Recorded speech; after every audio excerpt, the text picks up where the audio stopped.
nothing but the truth. You have 45% of the workforce and they contribute only 18% of the GDP, and this is in agriculture. Instead of just providing production-linked incentives, as it has been done for many sectors, and also reducing the cost of capital to generate growth, the Modi government decided to bet big on subsidizing both employment and employability. So for the first time, the government is giving employment-linked incentives to create jobs. That's the big news that has happened. This is the most audacious scheme that is being talked about. It will cost the government rupees 63,000 crore, and it offers internship opportunities to 10 million youth in the country's top 500 companies over a period of 5 years. Subroto Bakshi believes that the government has by and large got the narrative right on this. But he adds plenty of words of caution. He says what is required is a ground level push, because skill programs are a hard thing. It is not a push button, but a long, long game. He said the industrial training rejuvenation takes over 3 years, and if they start now, then the government will be in time to reap the benefits for the next general elections. He argues, and that I think is the most important thing and the most critical, he says, very interesting, that what India really needs is what he calls nano unicorns, or skilled individuals who create 5 jobs in small towns, which is how millions of jobs can be created across India. Manish Sabharwal is far more optimistic and believes that in the long run, this program will be embraced by corporates, and his reason is that this policy has good odds of creating what he calls a virtuous cycle in financing and qualification linkages that create scale. Now, employers, he says, who try interns will soon realize that these programs pay for themselves with faster hiring times, lower attrition, and higher productivity. And this is what corporates want. It is a disgrace that the percentage of women in the organized sector in India has gone down from 25% to 20% in the past decade. And he says that is really, really bad. He says we need more safe cities, safe jobs, and workers' housing for women, and said that this should be the agenda for the government in its subsequent budget. Manish Sabharwal, who is as I mentioned earlier, the top expert, who believes in what Naushad Forbes, and says that there's certainly a lot more that can be done. Now, interestingly, he cites the example of Germany, which has 2.7% of its labor force in apprenticeship assignments. By that standard, if you went by 2.7% of the workforce, India should have close to 15 million interns and apprentices. Hello, I'm Raj Chengappa of India Today and your host for Nothing But the Truth. Budget 2024 has seen the Modi government take the job crisis that the country faces bang on, especially after unemployment among youth was seen as one of the major reasons why the Bharatiya Janata Party, or the BJP, and Prime Minister Narendra Modi failed to win a majority on their own in the recent Lok Sabha elections. To address the issue, Union Finance Minister Nirmala Sitharaman announced in her budget speech a package of 5 major employment-related schemes that could facilitate jobs and skilling, and that could benefit, she said, as many as 41 million youth, or 4.1 crore. It is probably the boldest job creation mission that Prime Minister Modi has launched since his government came to power 10 years ago. So in this episode of Nothing But the Truth, we will go into the details of the 5 major schemes and analyze whether it will deliver on its promises to create jobs and skilling for our youth.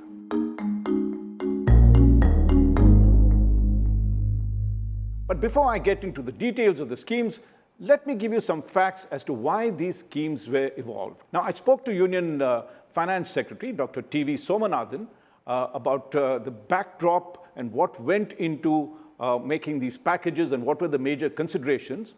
And he talked about what is known as the demographic bulge in India, particularly among the youth. That is one of the key factors that they considered. Now, just to explain that particular phrase, India currently has 650 million people in the prime working age group of 18 to 35 years, which, if you take that alone, the 650 million people is twice the total population of the United States. This is between the age group of 18 to 35 in India. This means that there is a tremendous demographic dividend that India is presented with, and if it could cash onto it, it could accelerate the country's growth and put it firmly on the path to a Viksit Bharat by 2047. However, there is a downside.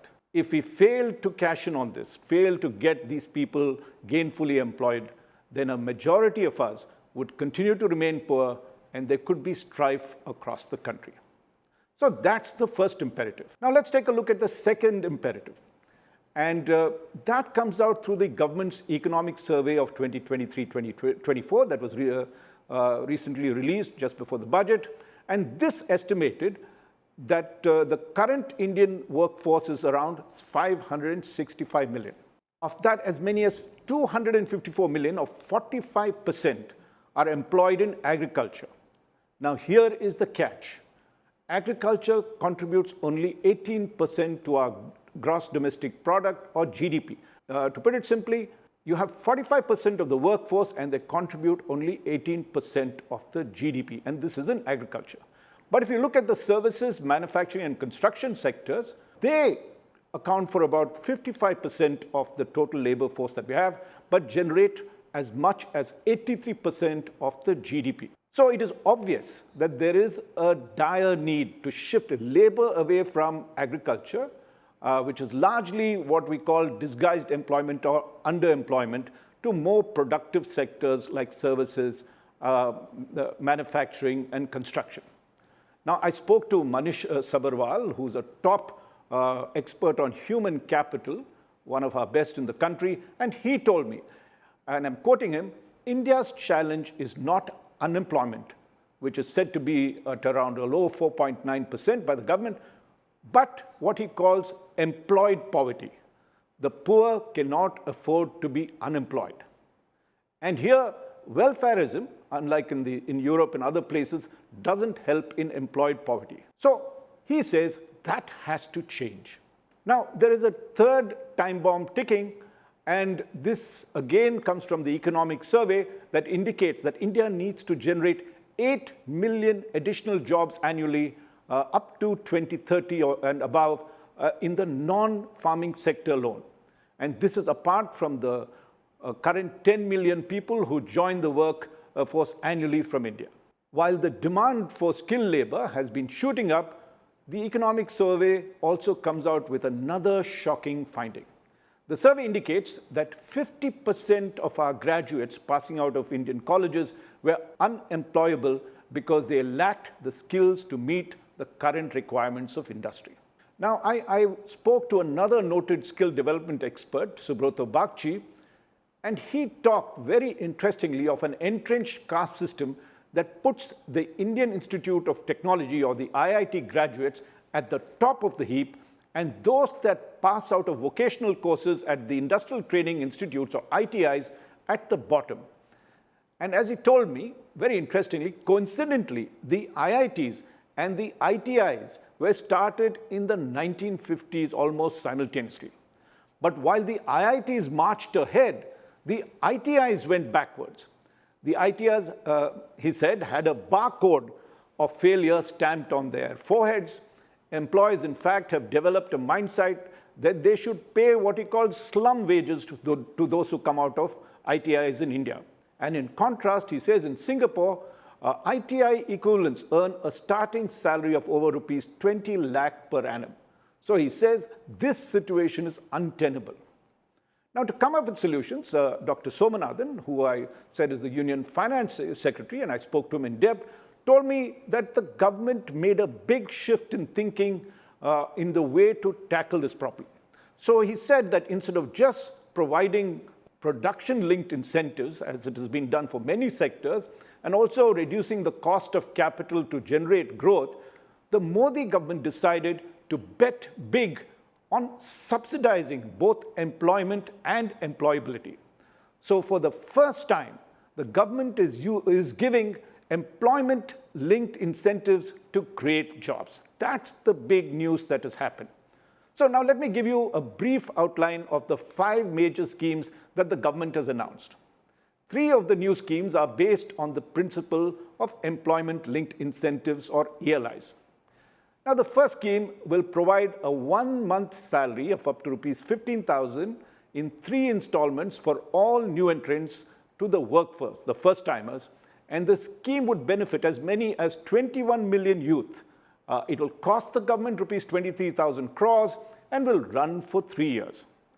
Now, the idea behind this, say, the officials that I spoke to, is to pay for the first-timers' initial costs, including transport to their places of work or trying to find a house and live, but to prevent fraudulent employees from picking up the subsidies, the scheme mandates that the person be registered with the Employees Provident Fund Organization, or EPFO, and this will ensure also greater formalization of the economy.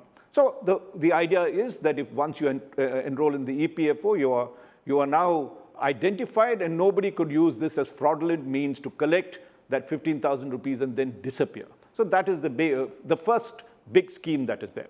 The second is to encourage bulk hirings in the manufacturing sector, which I told you earlier is performing far below par in its overall contribution to the GDP. Now, this scheme, very interestingly, offers a handsome subsidy of 24% of a new worker's salary shared between employer and the employee. It will be given to only those companies who employ 50 newcomers, or 25% more than their current base of employees. What it essentially does is to take care of the EPFO contribution of 12% of the employer and the employee.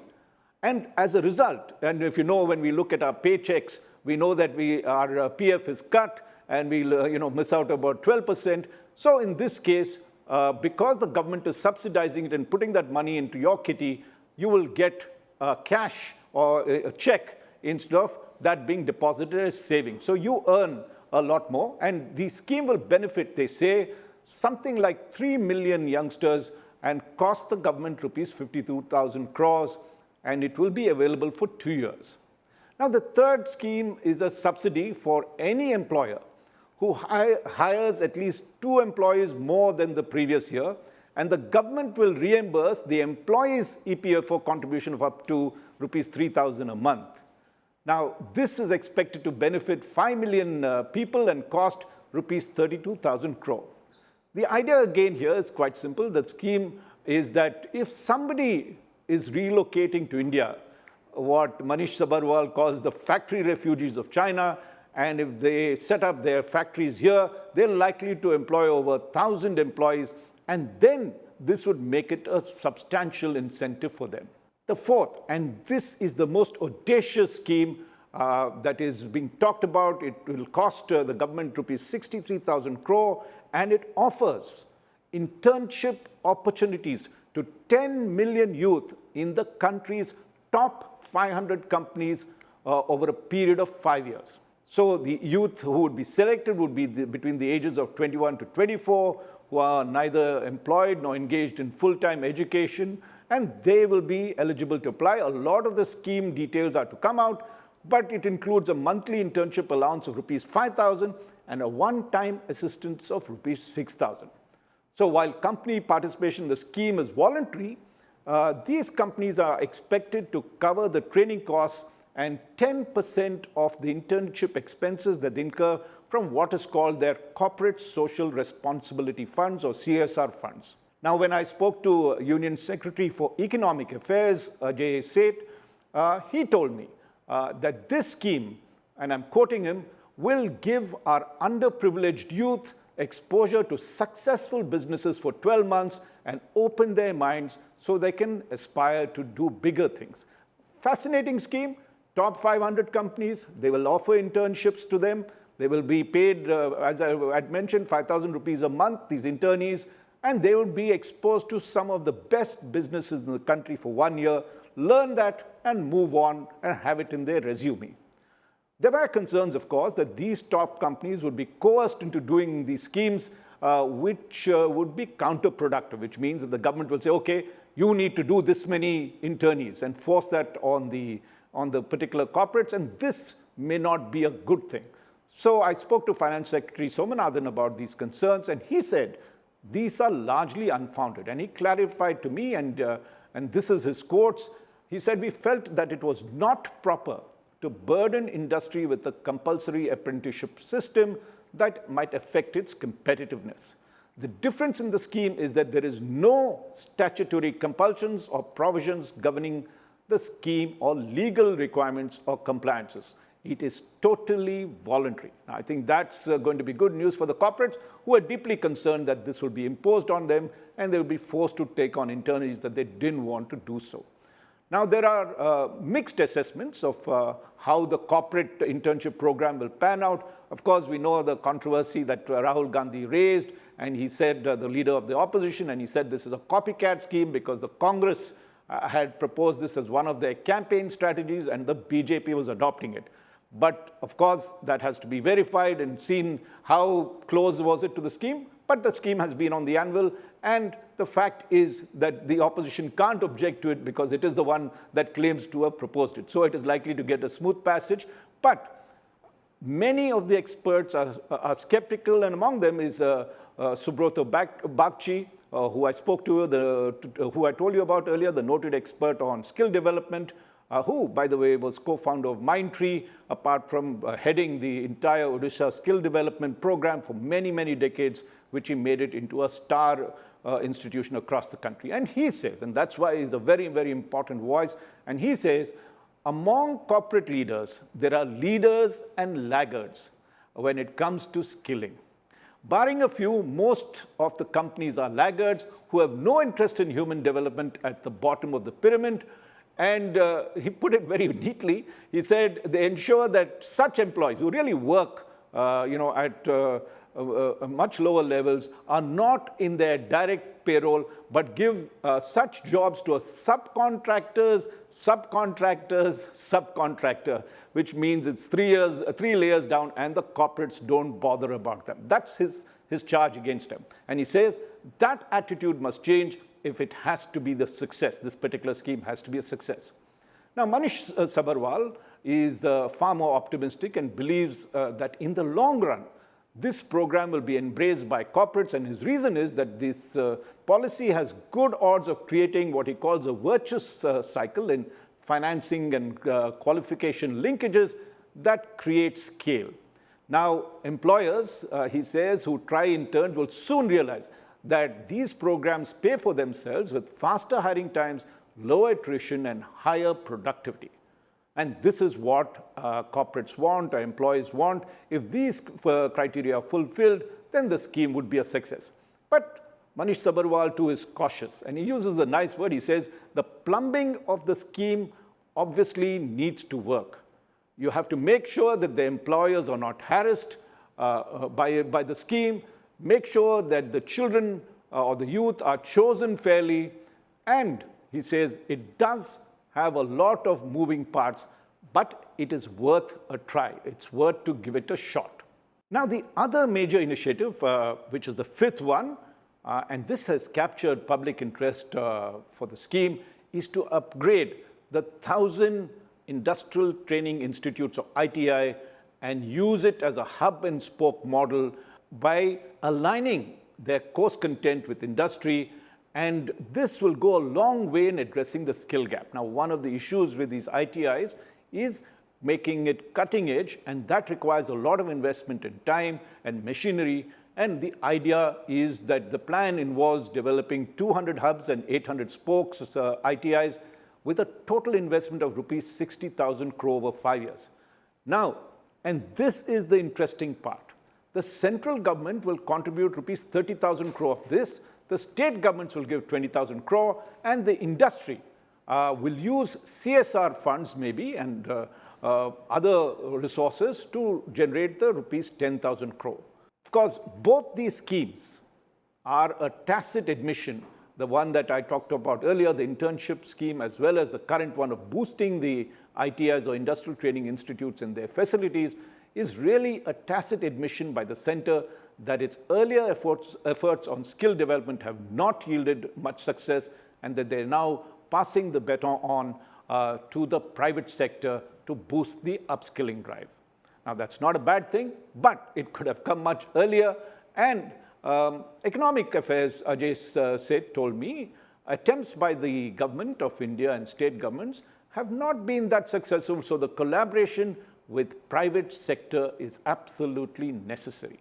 So that's a good thing that the private sector is getting involved in it. And therefore, the success rate of that, of course, it has to be seen. The linkages that they talk about is critical, because if the industry is able to, particularly specialized industries, are able to get training institutes where they can put in their machinery and others so that people get trained and they can take those employees, will make a huge difference.